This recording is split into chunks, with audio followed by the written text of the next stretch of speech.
경제 뉴스가 연예 뉴스처럼 들리는 그날까지 경제 브리핑 불편한 진실.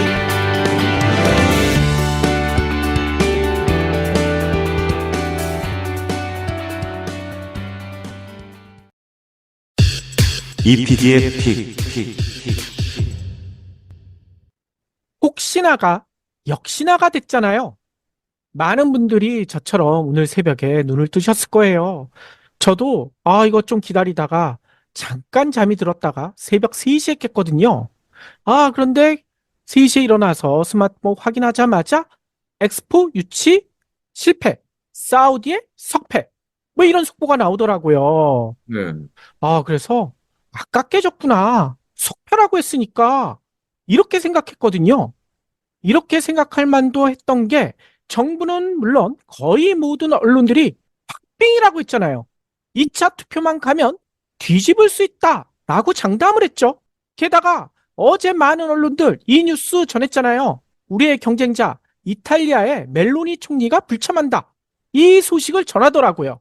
따라서 로마를 짓기로 했던 국가, 특히 유럽 국가들 상당수가 한국으로 돌아설 것이다. 라는 희망론을 펼치더라고요. 네. 게다가 엑스포 유치를 위해 현 정부는 물론 정재계가 총출동했다. 지구를 400바퀴나 돌았다. 이 정도면 표심을 충분히 움직였을 것이다. 이런 보도도 잇따랐고요. 더 나아가 표심이 이미 박빙이래요. 구해발 역전이 눈앞에 있다. 라고 주장한 언론들도 있었습니다. 네. 아니, 상황을 항상 이렇게 희망적으로 보는 건 나쁘진 않은 것 같은데, 늘 이런이 문제죠. 그렇죠. 게다가 이거는 이 분석을 제대로 못했다는 얘기 아니에요.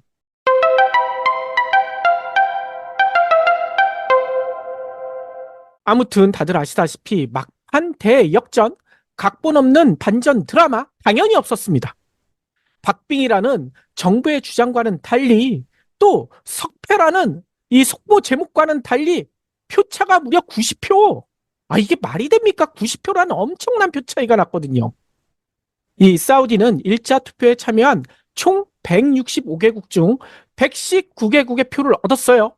근데 우리는 겨우 29표. 물론 이탈리아보단 많습니다. 이탈리아가 17표. 29나 17이나 도찐 개찐이죠. 그렇죠. 이 정도면 참패 중에 참패 아닙니까? 1차에서 그냥 끝나버렸어요. 2차 가지도 못했어요. 그런데 재미난 점은요, 이미 조짐은 있었어요. 어제 김기현 국민의힘 대표, 그나마 이 양반은 약간의 낌새를 채고 있었던 것 같아요. 왜냐? 엑스포 개최지 결정을 앞둔 27일 국회에서 열린 최고위원회 회의에서 이런 얘기를 했거든요. 문재인 정부의 무관심으로 사우디보다 늦게 출발했지만 윤석열 정부와 기업이 총력을 다해 원팀으로 뛰는 모습은 전 세계에 감동을 주기에 충분했다. 라고 강조를 했거든요. 근데 이거 해석하기 나름이긴 하지만 벌써 참패를 예상하고 실드를 친 거 아닙니까? 네. 현 정부의 주특기인 전 정부. 도대체 전 정부 씨 어디 있습니까? 또 전 정부 탓을 해요. 이쯤 되면 거의 문재인 대통령은 아담급이에요, 아담. 뭐만 하면 그냥 전 정부 탓이니까 거슬러 올라가면 그냥 태초로 가는 거 아니에요. 대초까지 간다고요? 또 일각에선 이런 얘기 하죠. 문재인 정부 7년 차다.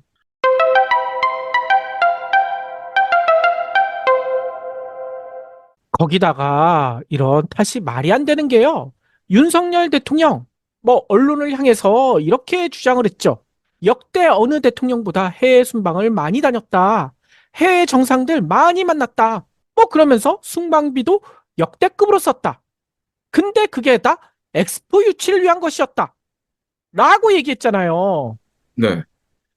특히 윤 대통령은요, 지난 6월 국제박람회 기구 총회 직접 발표까지 했거든요.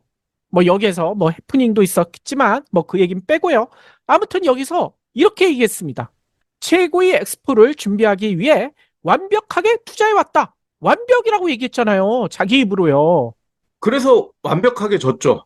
그러니까요. 그런데도 참패가 결정된 후에는 박현준 부산시장 또 얘기를 합니다. 무엇보다 엑스포 유치를 국가 사업으로 정해놓고도 사우디보다 1년 늦은 윤석열 정부 출범 후에야 본격적인 유치전에 나선 점이 가장 뼈아픈 대목이래요. 또 전 정부 탓이에요. 네. 아니 도대체 핑계거리가 그렇게나 없습니까? 그래서요, 마음에는 안 들지만 핑계거리를 하나 만들어줄까 합니다.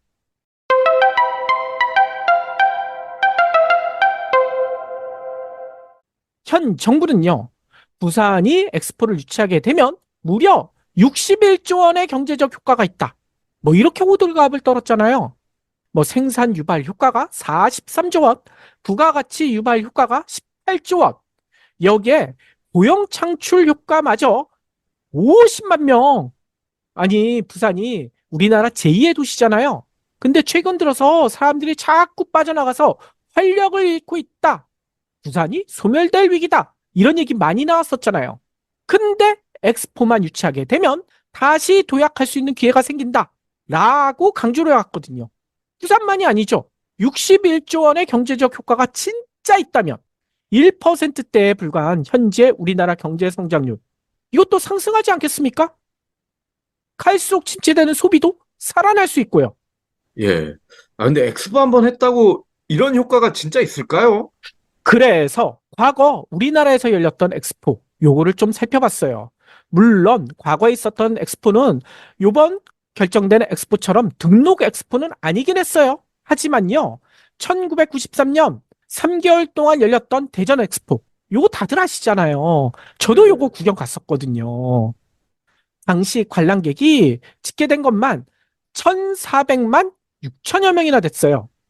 이거 우리 국민 5천만 명이잖아요. 3분의 1가량이 이 대전 엑스포를 구경한 셈입니다. 물론 해외에서도 많이 왔다고 얘기를 하긴 했고요. 하지만 재미난 보도가 하나 있어요. 뭐냐면요, 앞서 얘기처럼 관람객은 1,400여만 명이잖아요. 근데 입장권은 1,422만여 장이 팔렸대요. 어, 이게 도대체 어떻게 된 건가? 사용되지 않은 그런 표가 22만 장이 넘는다고 합니다. 나중에 환불 처리됐대요. 따라서 이 관람객 숫자도 정확한지 의문이에요. 게다가 정부 발표 대전 엑스포로 640억 원 흑자를 남겼다라고 얘기하고 있지만 이것도 믿기가 힘들고요. 게다가 이 엑스포 치를 때까지만 해도 설사 이렇게 흑자를 냈더라도 그 엑스포 치렀던 그 엑스포 공원 그리고 여러 가지 시설 이거 관리를 해야 되잖아요. 매년 이 관리에 50억 원 적자를 냈다고 합니다. 네. 그러면 이거 따져보세요. 벌써 이 정부가 주장했던 640억 원 흑자 다 날라간 셈이에요. 사후 활용 제대로 못한 대가를 톡톡히 치르고 있다는 거죠. 예. 제가 이때 당시 대전 시민이었기 때문에 아주 잘 알죠. 엑스포가 끝난 다음에 파리만 날리더니 운영도 제대로 못하고 그래가지고 적자가 계속 쌓였다. 당시 보도도 굉장히 많이 나왔습니다. 뿐만 아닙니다. 이명박 시절이었죠. 2012년 이때도 3개월 동안 열렸던 여수 엑스포. 여수 엑스포는요, 아예 성공이라고 얘기하기도 힘들 정도예요. 일단 관람객 숫자 대전 엑스포보다 훨씬 적은 800만 명. 이걸로 낮춰 잡았는데 이게 목표였어요. 근데 이 숫자를 못 채워가지고요, 공무원 총 동원령까지 내렸거든요. 이명박 대통령이 그렇게 했어요. 어떻게 했냐면요, 이게 여름에 열렸거든요. 휴가를 여수 엑스포로 가라. 압박을 했었다고 합니다. 예. 뿐만 아니라 입장권이 많이 남아도니까요, 입장권을 깎아주는 할인권까지 등장하기도 했어요. 그런데도 안 팔리니까 폐막을 앞두고 며칠 동안은 아예 공짜 입장 숫자만 채우려고요. 800만 명은 맞춰야 되니까. 이런 해프닝까지 벌어졌고요. 특히나 해외에서 판매된 입장권, 이게 목표가 55만 장을 팔겠다고 했는데 정작 팔린 게 몇 장인 줄 아세요? 5만 6천여 장. 목표치에 10% 한시 넘겼습니다. 결국 결산해 보니까요, 여수 엑스포는요, 적자가 어마무시해요. 2,250억 원. 왜냐? 수입 목표는 3,800억 원이었는데 정작 벌어들인 돈은 1,500억 원에 그쳤다고 합니다. 음. 그런데요, 우리나라에서만 이런 일이 벌어지고 있느냐? 요번에 결정된 엑스포가 2030년 개최 예정이잖아요. 이게 엑스포가 5년마다 열리니까 2025년 엑스포 열릴 곳이 벌써 결정돼 있거든요. 내후년이잖아요. 혹시 어디서 열리는지 알고 계시나요? 글쎄요. 뭐 올림픽이나 월드컵도 잘 모르는데. 그런데 우리나라 사람들은 알만도 해요. 왜냐면 바로 옆 나라거든요. 가깝진 어. 않지만 일본 제2의 도시 오사카에서 열립니다. 이 오사카는요, 엑스포를 통해 제2의 도약을 하겠다. 희망찬 포부를 밝히기도 했어요. 그래서 이 엑스포 주최 측은요, 이 오사카 엑스포에 외국인 350만 명, 그리고 뭐 일본 내에서도 많이 올 거 아니에요. 그래서 2,820만 명의 관람객이 찾아올 것이다. 그러면 경제적 효과가 2조엔, 약 18조 원. 근데 우리나라는 부산 엑스포 하면 61조 원인데 이것보단 작긴 작아요. 18조 원의 경제 효과가 있을 것이다. 라고 기대하고 있대요.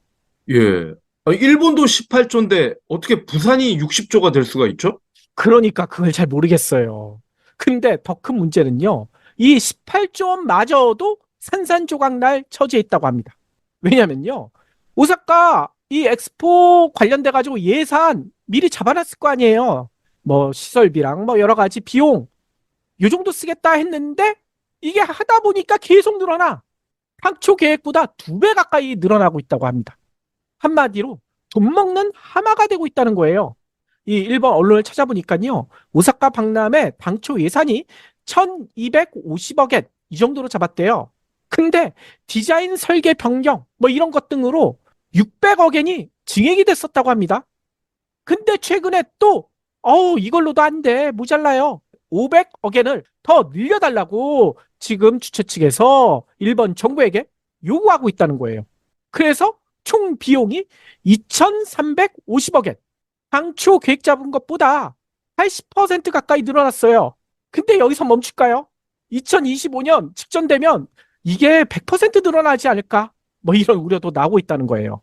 네. 올림픽도 그렇고 월드컵도 그렇고 요즘은 저주라는 말이 붙잖아요. 그런 그렇죠. 것만 하면 저주가 일어나. 맞아요. 그래서 그 얘기도 조금 이따 할 건데, 아무튼요, 이게 지금 오사카 엑스포 이 파리 날기 일보 직전이라고 합니다. 왜냐면요, 지금 한 500일 정도밖에 안 남았어요. 그런데 이 오사카 엑스포에 참여하겠다고 밝힌 그 국가나 기업들이 거기에 뭐 시설물이나 전시물 벌써 계획을 잡아가지고 짓기 시작해야 되잖아요. 근데 아직까지 계획을 밝히지 못하고 있는 그런 국가나 기업이 수두룩하대요. 현재 일본 국제박람협회에 따르면요. 153개국이 참가하겠다 신청을 했고요. 8개 국제기구도 참여 의사를 밝혔대요. 그리고 이 가운데 50개국은요. 자체적으로 대형 파빌리온, 이 자기들만의 전시장을 만들겠다. 그래서 자기들이 가지고 있는 미래 기술을 전시하겠다. 라고 얘기하고 있대요. 근데 딱 거기까지예요. 이거 하려면 일단 설계도 만들고 어느 정도 이제 작업도 시작해야 되잖아요. 근데 건설 계획을 구체적으로 밝힌 나라는요. 우리나라, 프랑스, 룩셈부르크. 이 나라 말고는 없대요. 예. 153개국 중에. 그리고 우리나라도 오늘 떨어졌기 때문에 그닥 열심히 하지 않을 것 같은데요. 그럴 가능성도 매우 높겠죠. 이에 따라 앞서 박피도 얘기했지만 막대한 돈을 쓰고도 제대로 성과를 내지 못한 올림픽의 재앙, 이 도쿄 올림픽의 재탕이 될 수도 있다라는 우려도 쏟아지고 있다는 거예요.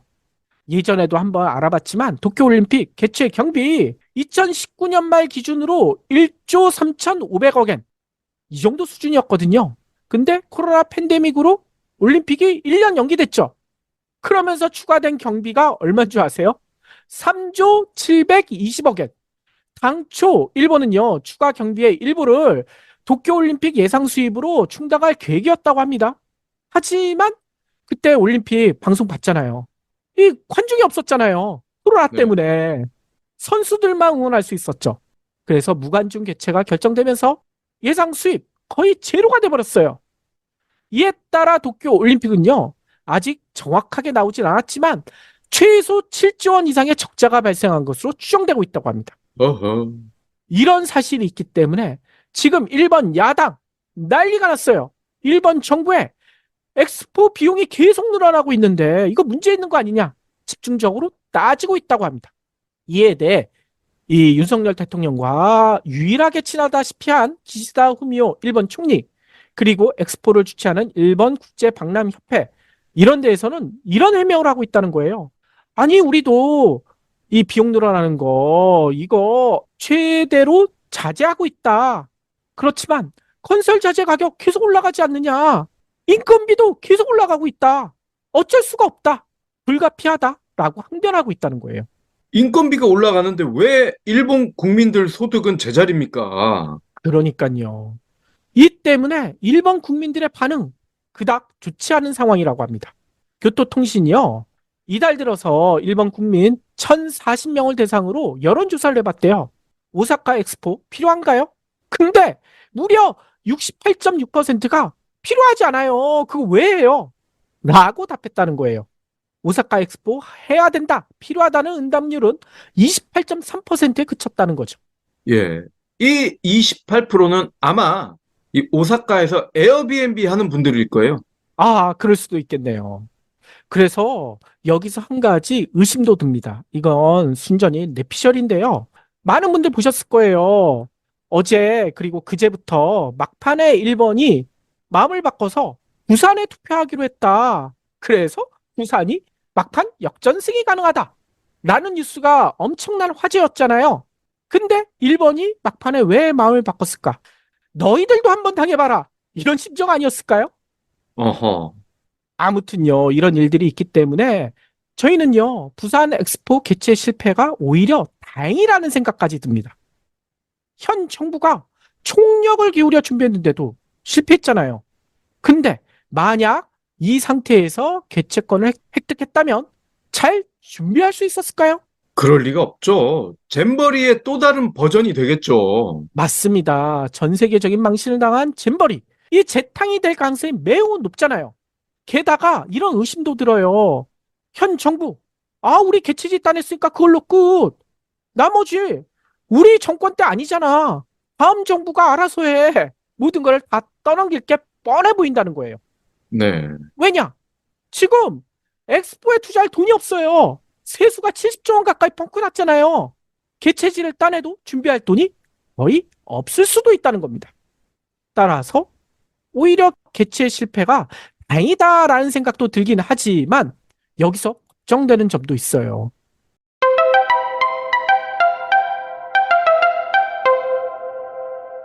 왜냐면요. 이번에 우리 정부의 실력, 대한민국의 국력이 전 세계에 그냥 들통나버렸다는 거예요. 네.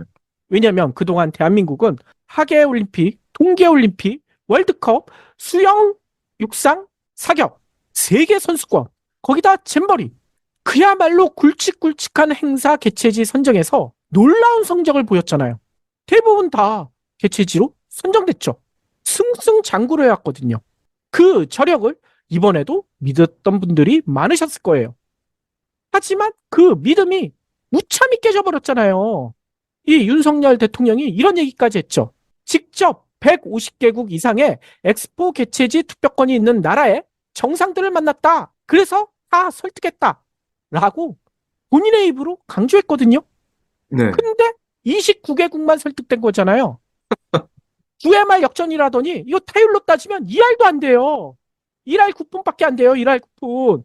이런 외고력으로 이런 분석 능력으로 현재의 복잡한 국제 정세를 어떻게 풀어나갈지 정말 걱정이 안 될 수가 없는 것 같아요. 예. 아니 뭐 그래도 뭘 해도 잘 안 되는 그런 일관성은 계속 유지를 하고 있네요.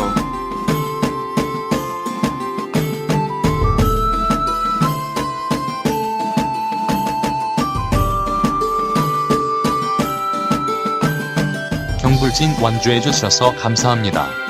하트 투척, 댓글 남기기, 링크 공유, 계좌 후원 등 경불진 두 PD에게 힘을 보태주세요. 더 좋은 내용으로 보답하겠습니다.